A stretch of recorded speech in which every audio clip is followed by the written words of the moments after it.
शादीशुदा लोगों को एक बड़ी सीख देने वाली कहानी। पति पत्नी की कहानी। पत्नी ने न जाने क्या किया था कि पति ने उसे एक के बाद एक कई थप्पड़ जड़ दिए। हमेशा हर सिचुएशन को शांति से हैंडल करने वाली पत्नी भी इस बार इतनी अशांत हो उठी कि उसने अपनी चप्पल ही निकालकर पति की ओर दे फेंकी। चप्पल पति के बालों को छूते हुए निकल गई। ये किस्सा यहीं पर ख़त्म हो सकता था, मगर पति ने इसे अपनी मर्दानगी का विषय बना लिया और बात बद से बदतर होती चली गई। रिश्तेदारों ने भी आग में घी का काम किया। किसी ने कहा, जो औरत अपने पति को चप्पल से मार सकती है वो ना ही तो वफादार हो सकती है और ना ही पतिव्रता। ऐसी औरत परिवार ही नहीं पूरे समाज पर कलंक की तरह है। बीवी के पक्ष वाले कहाँ पीछे रहने वाले थे। किसी ने कहा, 21वीं सदी में भी जो स्त्री के साथ मारपीट करते हैं उन्हें तो जेल भेज देना चाहिए। तो कोई कहता, ज़रूर उसको कोई और पसंद आ गई होगी, इसलिए अब पत्नी से मारपीट करने लगा है। बात कोर्ट तक पहुंच गई। दोनों पक्षों ने एक दूसरे के खिलाफ केस फाइल कर दिया। पति ने चरित्रहीन होने का तो पत्नी ने दहेज और शारीरिक उत्पीड़न का आरोप लगाया। 2 वर्षों से अधिक समय के लिए केस चला था। इन 2 वर्षों के दौरान दोनों पति पत्नी अलग अलग रहे थे। इन 2 वर्षों के दौरान दोनों पक्षों के समर्थकों की संख्या कम हो गई थी। पहले जहां दोनों पक्षों में समर्थकों का समूह होता था, अब गिने चुने लोग रह गए थे। पति और पत्नी दोनों की आर्थिक स्थिति भी इस समय के दौरान नीचे गिर चुकी थी, जिन्हें वो अपना शुभचिंतक समझ रहे थे। पैसों की बात आते ही उन्होंने भी अपना पलड़ा झाड़ लिया था। अगर कोई देने को राजी भी हुआ तो मोटे ब्याज की शर्त पर। आखिरकार वही हुआ जो सब चाहते थे, डाइवोर्स। हर कोई खुश था, दोनों पक्षों के रिश्तेदार, उनके माता पिता और दोनों के वकील। लेकिन 5 साल की सुखद शादी और एक सुंदर बेटी होने के बाद मिले इस डाइवोर्स से पत्नी मुक्त थी और पति शांत। शायद ये एक इत्तेफाक ही था कि इस खुशी को मनाने के लिए दोनों पक्ष के लोग एक ही चाय की टपरी पर बैठे आमने सामने। इत्तेफाक इसलिए क्योंकि ज़्यादातर लोग जो एक दूसरे के विरोध पक्ष को सपोर्ट कर रहे थे वह एक दूसरे को अच्छे से जानते भी नहीं थे। पति पत्नी भी इन सभी से दूर एक दूसरे के सामने मेज पर बैठे। पत्नी ने पति से कहा, अब तो खुश होंगे न तुम्हारे मन की जो हुई है, मुबारक हो, तुम भी तो आज जीत गई हो। मुझसे तलाक तो तुम्हें भी मिल गया है।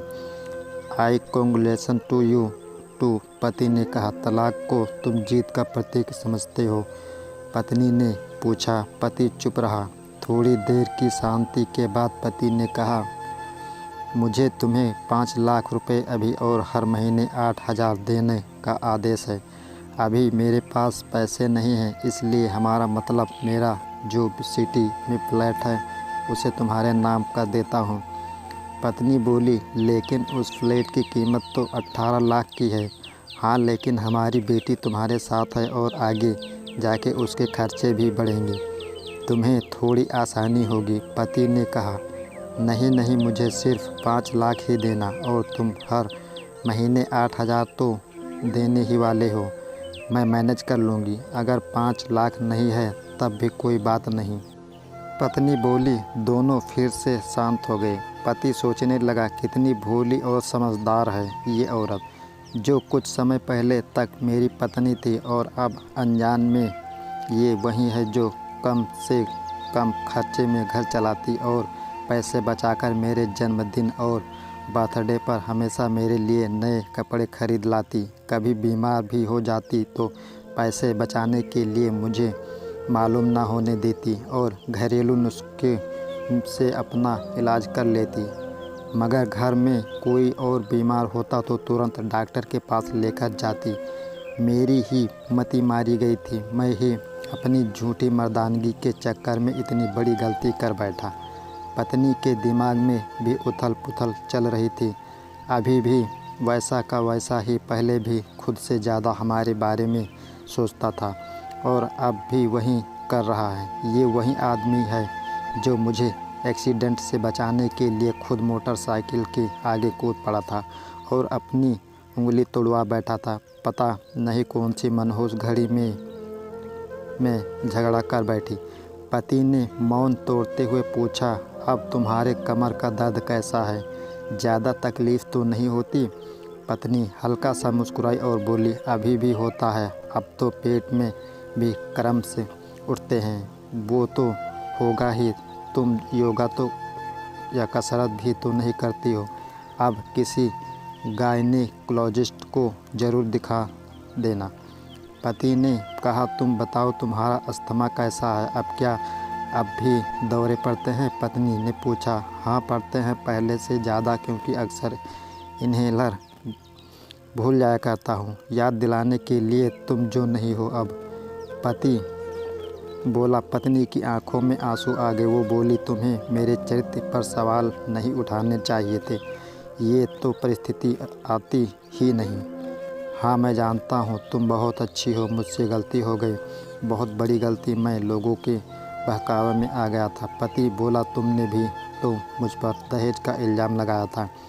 वो बोला, गलत था और इस बात का मुझे भी पछतावा हुआ। पत्नी ने कहा। पति कुछ कहना चाह रहा था लेकिन हिचकिचा रहा था। पत्नी ने पूछा, कुछ कहना चाहते हो? वो बोला, क्या सब पहले जैसा नहीं हो सकता?